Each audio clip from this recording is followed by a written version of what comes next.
It's 3 p.m. You have been busy all day with meetings, messages and emails. But now you reread the same sentence twice. A simple email feels heavy, and starting even a small task feels impossible. And you start thinking, what's wrong with me? Nothing. You are not lazy, and you're definitely not broken. You are paying an invisible tax on your mind, and your workday is engineered to create it.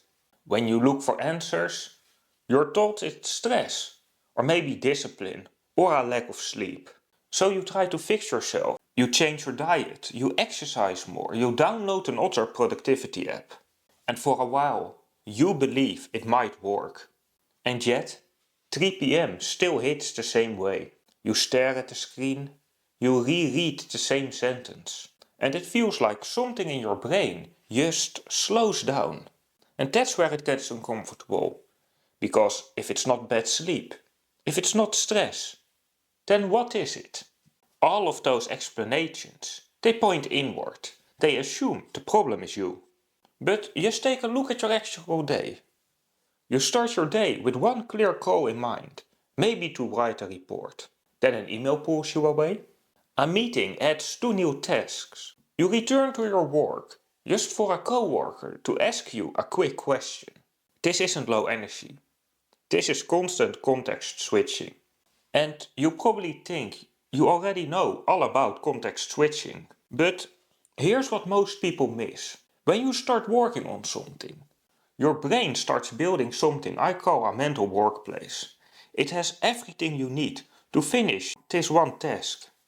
Context, relevant information, open questions, and it even starts forming new connections. And that's why focus gets easier the longer you stay on one task. You're not trying harder, but the system is stabilizing.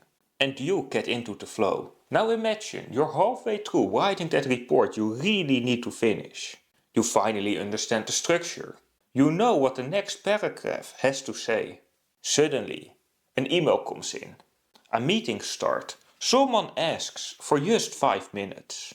You switch to the new task. And when you come back 30 minutes later, something feels off. You are onto something, but it's blurry. You reread what you wrote, and it doesn't feel as clear anymore. And that's not a motivation problem. Your brain, it didn't fully clear the old workplace. It literally can't. The task wasn't finished. So part of it stays active in the background. Psychologists, they call this attention residue. And the residue, it accumulates. Every unfinished task leaves traces. Every switch leaves fragments. And by 3 p.m., you're not working on one thing. You're holding the pieces of 5 things at once. A half-finished report, 2 unresolved emails, maybe an upcoming meeting, a task you promised to finish. And there's something else. Something you know you had to do, but you forgot. But you know you forgot. And here's the critical part. Each of those fragments, they hold your working memory. And working memory is limited. We can actively hold only a handful of things active at once. So when background residue takes up that space, you don't lose intelligence. You lose available cognitive bandwidth. And that's why simple things suddenly feel heavier. Why starting feels harder than it should. Why your thoughts feel slightly slower. That's the invisible tax. Not laziness, not weakness. And definitely not a character flaw. It's a bandwidth problem. Switching isn't free. It's expensive. And by mid-afternoon, you have already spent most of your cognitive budget just on keeping unfinished work alive. And once you see it this way, your day starts to look completely different. Not in terms of time, but in terms of switches. Most people obsessively manage their calendar. But very few people manage what actually matters, their cognitive load. The goal isn't to do more, but it is to reduce the task. So start noticing how often you change your mode. Writing to meeting, meeting to email, email to task, task to writing. Each of those switches costs a lot more than it looks like on paper. So instead of asking yourself, how much can I fit into this hour? Ask yourself, how many mental modes do I need to switch between to finish these tasks? Because depth compounds and switching fragments. And this is why batching similar tasks works. Not because it's trendy, but because it keeps your brain in one configuration. It lowers the load it needs to switch between workplaces. Group similar tasks, emails, writing, planning together. Protected. Not because you need a perfect system, but because every stretch of uninterrupted work allows a workplace to stabilize. And there's a second piece most people ignore: open loops. Unfinished thoughts don't disappear. They stay active in the background until your brain knows they are safe.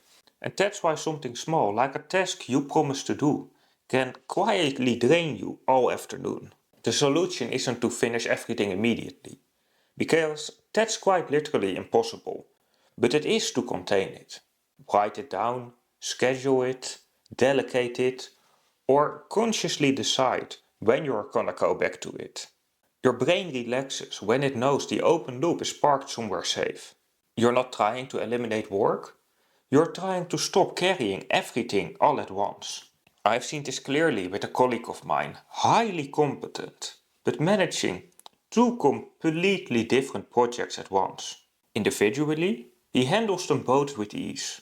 But when he jumps between them multiple times a day, by mid-afternoon, he looks completely broken. Not because the work is too hard, certainly not. But because the switching between them is constant. Same skill, same hours, completely different mental load. And once you start protecting those focus blocks, something amazing is going to happen. The 3 p.m. fog doesn't disappear instantly, but it shows up later. It loses its strength, and on some days, at least for me, it doesn't appear at all. That's all because you are no longer leaking your cognitive bandwidth. Instead, you are stabilizing it. So when 3 p.m. hits tomorrow and your thoughts feel slower, don't jump to stress. And don't jump to discipline. Don't jump to something is wrong with me. Instead, take a step back and zoom out. Ask yourself this: how many workplaces am I holding active right now? How many unfinished loops are quietly running in the back of my mind? Because that fog you are feeling isn't weakness. It's accumulated switching. It's bandwidth that you need right now that you already spent earlier. And once you see that, something shifts. You stop fighting yourself. You stop blaming yourself. And you start protecting your cognitive bandwidth. You begin grouping thoughts instead of fragmenting them. Parking open loops instead of carrying them with you all day.